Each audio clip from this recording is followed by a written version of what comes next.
Hello! I'm going to do a very quick tutorial on how to make spinach anthotypes.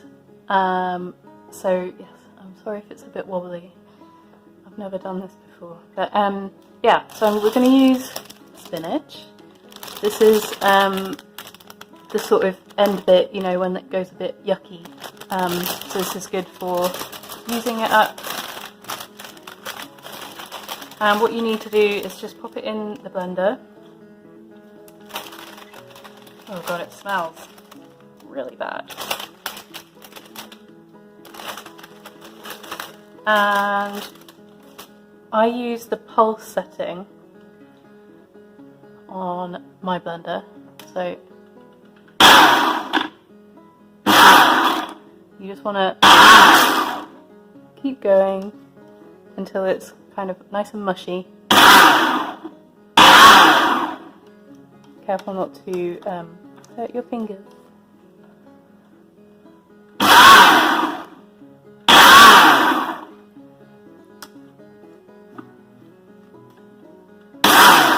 You can also do this with a pestle and mortar, but I think most people will probably have a blender.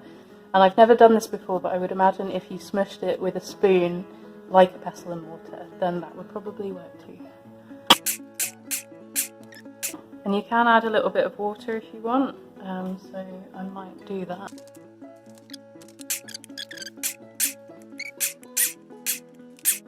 Okay, cool. So the next part is taking this and putting it into an old pair of tights. Or just any cloth, but these are particularly useful because they're a bit stretchy. And yeah, pop them in a pot like this.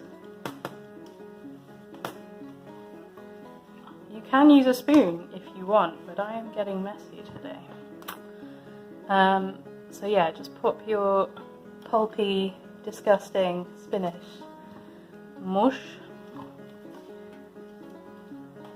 and any juicy bits in there.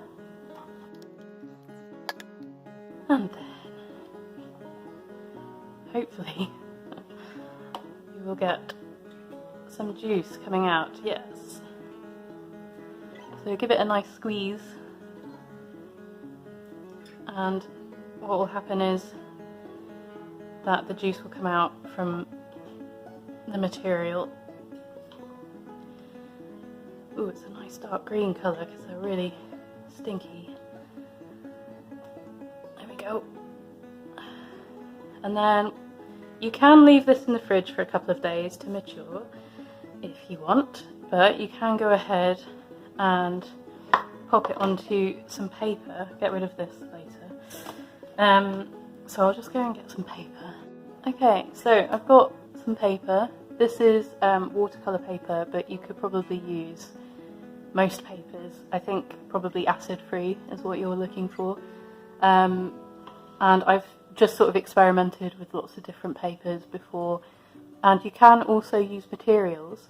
So if you've got a piece of fabric around that you don't know what to do with, then you could just paint it in spinach juice and see how that works out. I've also got a bit of sponge. This is just, you know, Poundland's best. And then you basically just like sponge on the spinach juice. Delicious spinach juice. And you don't have to be too careful about it really. And it's quite nice to get rough edges. Gives it that arty look. And yeah, you're just kind of painting it on like you would with a paintbrush really. But yeah, sponges work just as well. Nice thick layer. There we go. And what you can do is you can wait for this to dry and then put on another layer if you want, but you don't have to. One layer will work fine, and it means that your background is likely to be more white. If you put on another layer, you'll get a darker image, but your background will be a bit tingy green. So yeah, it's up to you really.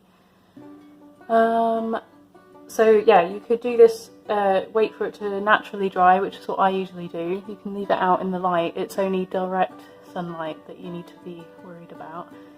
And yeah, then once it's done, you basically pop objects on top of the paper and flatten it out with a piece of glass. So get an old picture frame and take the picture out of it.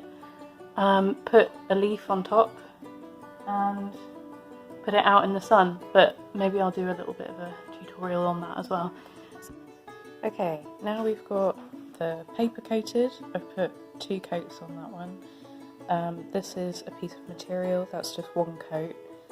And then we've got 2 coats on some pages of a book about crystals. I'm going to try out some negatives today, but obviously if you don't have any, that doesn't matter. But these are nice and contrasty, pictures of cats. And I've also got some leaves.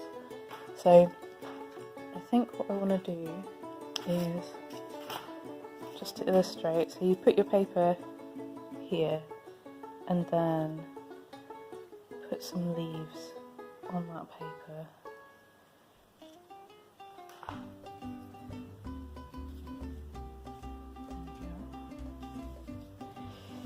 Just like that.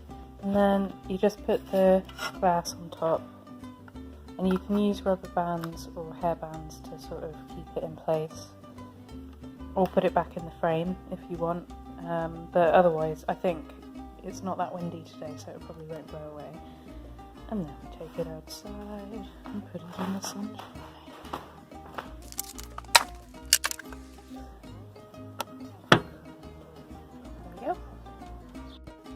So here is the double coated watercolour paper with the negatives on, and yeah,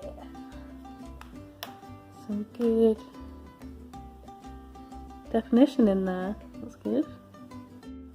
So this is one of the pages from the crystal book, and all of these were exposed for 1 day each. So 1 day out in the sun.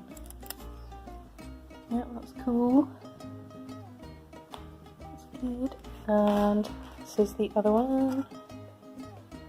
I think I like this page better. Yeah, that's really nice.